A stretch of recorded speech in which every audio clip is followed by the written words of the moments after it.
Hello everyone, welcome to Shiksha's classroom. Today I have come here to show you or to make you learn sentence part 2.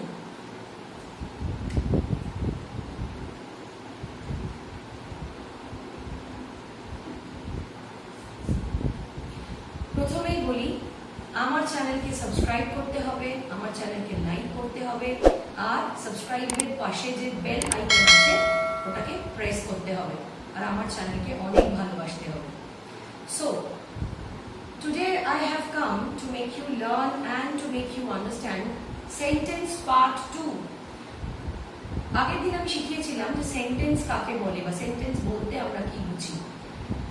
Today I am going to make you learn how many types of sentences are there. কত রকমের sentence হয় আজকে বিষয় সেটাই। তো কত রকমের sentence বলতে যেটা আমরা প্রথমেই বুঝি,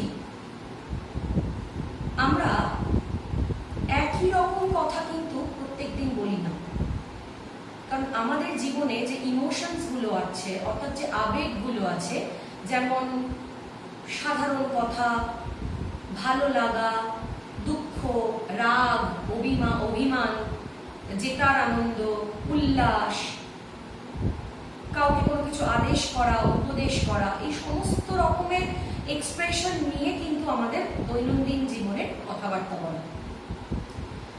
তো সেই জায়গায় দাঁড়িয়ে কত রকমের সেন্টেন্স হয়, মানে সেন্টেন্সকে আমরা কত ভাগে ভাগ করতে পারি, বা how many types of sentences are there, this is a very important and a very relevant question. So there are 1, 2, 3, 4, 5, 6 types of sentences.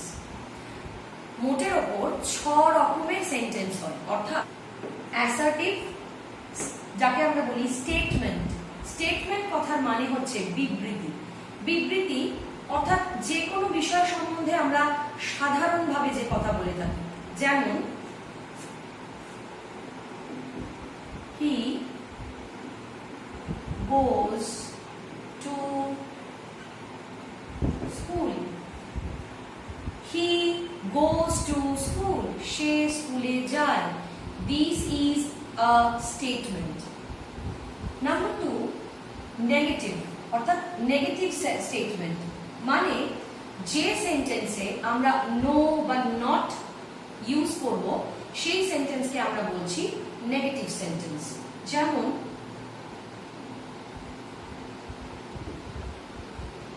Ranu is not a good girl. Ranu is not a good girl. Ranu ভালো মেয়ে নয়। এই সেন্টেন্সে আমরা একটা not বসিয়েছি। So যে সেন্টেন্সে নো বা নট ইউজ করব সেই সেন্টেন্স হবে negative sentence. Number 3, interrogative sentence, অর্থাৎ কোয়েশ্চেন সেন্টেন্স। কোয়েশ্চেন মানে প্রশ্ন। যে সেন্টেন্সের মাধ্যমে আমরা কোনো প্রশ্ন করব, কোনো প্রশ্ন করা বোঝাবো, তাকে বলা হবে ইন্টারোগেটিভ সেন্টেন্স, অর্থাৎ প্রশ্নবোধক বাক্য। সেই প্রশ্নবোধক বাক্য বা ইন্টারোগেটিভ সেন্টেন্স অর কোয়েশ্চেন সেন্টেন্সের প্রধান চেনার উপায় হলো একটা কোয়েশ্চেন মার্ক। যেমন who are you?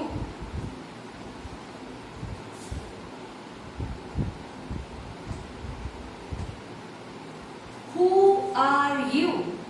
যখন আমি কাউকে কোয়েশ্চেন সেন্টেন্স শেখাবো, তার ফার্স্ট পার্ট হবে there is a question mark. We all have to be very careful and we have to see it that there is a question mark. That means that this is a question sentence.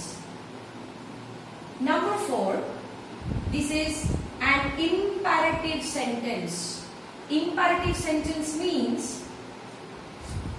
command or request. Command মানে আদেশ, আর request মানে অনুরোধ। অর্থাৎ যে সেন্টেন্সের মাধ্যমে, that means যে সেন্টেন্সের মধ্যে যে কোনো রকমের আদেশ করা বা রিকোয়েস্ট করা বোঝাবে, অর্থাৎ অনুরোধ করা বোঝাবে, সেই সেন্টেন্সকে আমরা বলবো ইম্পারেটিভ সেন্টেন্স। কি বলবো?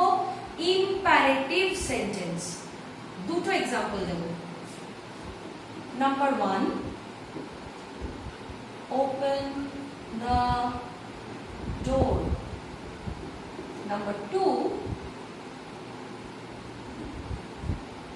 please give me a pen.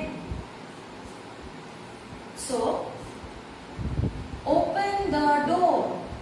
দরজাটা খুলে দাও। এই ধরনের কথার মধ্যে দিয়ে আমরা কিন্তু আদেশ করা বোঝাই। পরের sentence, please give me a pen. দয়া করে আমাকে একটা পেন দিন। এই সেন্টেন্সের মধ্যে কিন্তু প্লিজ অর্থাৎ অনুরোধ করা বোঝাচ্ছে। তাই এই সেন্টেন্সকে বলছি এটা কি ধরনের sentence? Imperative sentence or command sentence or request sentence. Number 5, optative. Optative মানে ডিজায়ার অর প্রেয়ার। ডিজায়ার কথার অর্থ হচ্ছে ইচ্ছা, আর প্রেয়ার কথার অর্থ হচ্ছে প্রার্থনা। যে সেন্টেন্সের মধ্যে দিয়ে আমরা আমাদের কোনো ইচ্ছা, আকাঙ্ক্ষা বা প্রার্থনাকে প্রকাশ করি, সেই সেন্টেন্সকে আমরা বলি অপটেটিভ সেন্টেন্স। আবার দুটো example Dev.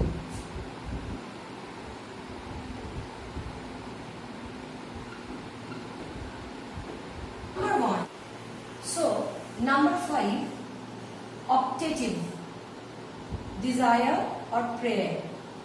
Desire or prayer কথার মানে হচ্ছে, desire কথার অর্থ হচ্ছে ইচ্ছা।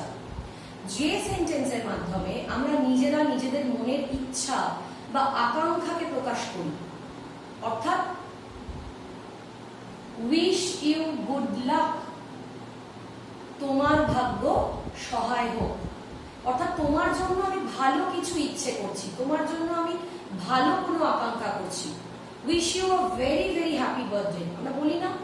Wish you a very happy marriage anniversary, আমরা বলি না? Wish you all the best, আমরা বলি তো পরীক্ষা দিতে যাওয়ার আগে, কোনো ভালো কাজে যাওয়ার আগে। অর্থাৎ তোমার ভালো হোক, তোমার ভালোর আকাঙ্ক্ষা করছি আমি, তোমার ভালোর জন্য ইচ্ছা প্রকাশ করছি আমি। That means desire. ডিজায়ার আরেক রকম ভাবে এক্সপ্রেস করা যায়, ইস যদি আমি পাখি হতাম, যদি আমি রাজা হতাম। বলি তো আমরা, যদি আমার এই গাড়িটা থাকতো বা যদি এই ফ্ল্যাটটা আমার থাকতো, এটাও কিন্তু ডিজায়ার, এটাও কিন্তু আকাঙ্ক্ষা। সেক্ষেত্রে একটা অন্যরকম সেন্টেন্স হয়, ইস যদি আমি পাখি হতাম, if I were a bird, if I were a king. মজার ব্যাপার হচ্ছে আই এর সঙ্গে তো ওয়্যার বসে না, আই এর সঙ্গে ওয়াজ বসে, কিন্তু একমাত্র এই ক্ষেত্রেই ইচ্ছা প্রকাশ করার জন্য আই এর সঙ্গে ওয়্যার বসে না। So the sentence will be if I were a bird, if I were a king. অর্থাৎ এই সমস্ত কিছুকেই আমরা বলছি ডিজায়ার, অর্থাৎ optative sentence. Now prayer. Prayer means প্রার্থনা। মে গড ব্লেস ইউ, ঈশ্বর তোমার সহায় হন। মে ইউ লিভ লং, তুমি দীর্ঘজীবী হও। তার মানে তার জন্য আমি প্রার্থনা করছি যে সে যেন দীর্ঘ জীবন লাভ করে। এই ধরনের ডিজায়ার বা প্রেয়ার অর্থাৎ ইচ্ছা বা প্রার্থনা যে সেন্টেন্সের মধ্যে প্রতিফলিত হয়, যে সেন্টেন্সের মাধ্যমে প্রকাশিত হয়, সেই সেন্টেন্সকে আমরা বলি optative sentence. Last sentence exclamatory sentence, যেখানে ইমোশন বোঝায়।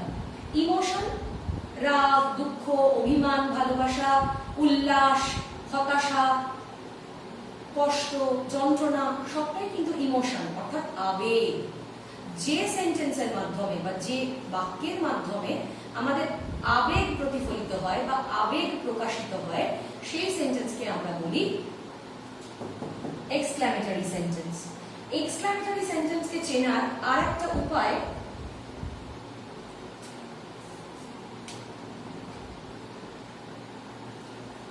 এক্সক্লামেশন মার্ক অর্থাৎ বিস্ময়সূচক চিহ্ন।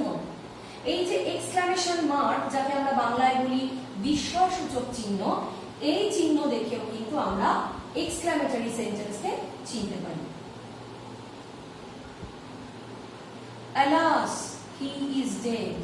হায়, সে মারা গেছে। Hooray, we have got a rainy day. Hooray, আমরা একটা রেনি ডে পেয়েছি, আমরা একটা বৃষ্টিমুখর দিন পেয়েছি। রেনি ডে কথার মানে হচ্ছে বৃষ্টিমুখর দিন। খুব আনন্দ। এই সেন্টেন্সে দেখুন আমরা প্রচন্ড আনন্দ ব্যক্ত করছি, আর এই সেন্টেন্সে যন্ত্রণা, দুঃখ ব্যক্ত করছি, সে মারা গেছে। এই যে দুটো আলাদা আলাদা ইমোশনকে আমরা প্রকাশ করতে পারলাম, আমাদের মনের ভাব হিসেবে সামনে তুলে ধরতে পারলাম, এবং দুটি এক্সক্লামেশন মার্কস ইউজ করলাম, এই সেন্টেন্সকে আমরা তাহলে কি বলছি? Exclamatory sentence.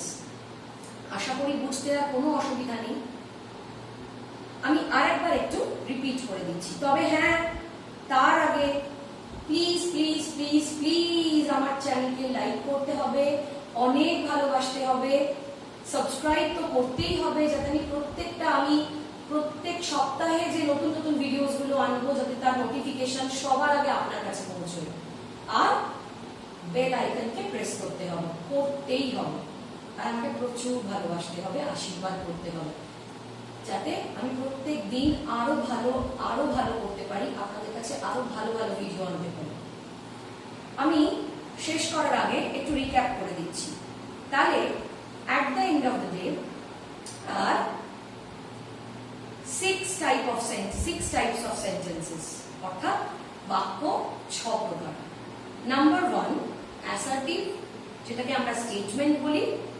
একদম সাধারণভাবে যে কথা আমরা প্রত্যেক দিন বলি, you are a good boy, she is a good girl, this is my garden, I go to school, my mother is cooking biryani for me, my father is going to office, she is my grandmother.